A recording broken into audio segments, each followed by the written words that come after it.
Israeli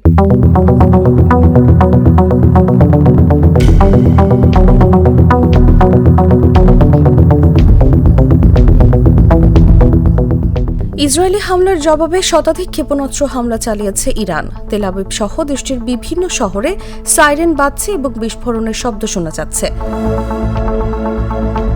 ইসরায়েলের জনগণকে সুরক্ষিত জায়গায় যাওয়ার নির্দেশনা দেওয়ার কথাও জানিয়েছেন দেশটির সেনাবাহিনী। বিভিন্ন শহরে বিস্ফোরণের শব্দ শোনা গেছে বলে প্রত্যক্ষদর্শীরা রয়টার্সকে জানিয়েছেন। ভিডিও ফুটেজে দেখা যায় ভবনের একাধিক ফ্ল্যাটে এখনও আগুন চলছে এবং কালো ধোঁয়া বের হচ্ছে। এমনকি ভবনটির পাশে থাকা অন্য আরেকটি ভবনেও ব্যাপক ক্ষয়ক্ষতি হয়েছে।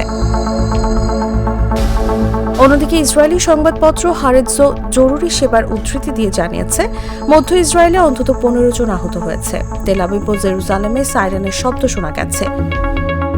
ইরানের সরকারি বার্তা সংস্থা জানিয়েছে, ইরানের পক্ষ থেকে ইসরায়েলকে জবাব দেওয়া শুরু হয়েছে। ইসরায়েলকে লক্ষ্য করে কয়েকশো ব্যালিস্টিক ক্ষেপণাস্ত্র নিক্ষেপ করা হয়েছে। শুক্রবার ভোরে অপারেশন রাইজিং লায়নের আওতায় ইরানের পারমাণবিক ও সামরিক স্থাপনায় ব্যাপক হামলা চালিয়ে একাধিক শীর্ষ সামরিক কর্মকর্তা ও বিজ্ঞানীকে হত্যার দাবি করে ইসরায়েল। হামলায় ইরানের বিপ্লবী গার্ড বাহিনীর প্রধান হোসেন সালামি, সশস্ত্র বাহিনীর প্রধান মোহাম্মদ বাঘেরি ও খাতাম আল আনবিয়া হেডকোয়ার্টারের প্রধান গোলাম আলী রশিদ নিহত হন।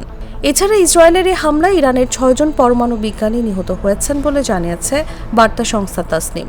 নিহত বিজ্ঞানীরা হলেন আবদুল্লাহ হামিদ মিনচেহর, আহমদ রেজা জুলফাগারি, সৈয়দ আমির হোসেন ফাকিহি, মোতলাবিজাদে, মোহাম্মদ মাহাদি তেহরানচি ও ফেরিদুন আব্বাসি।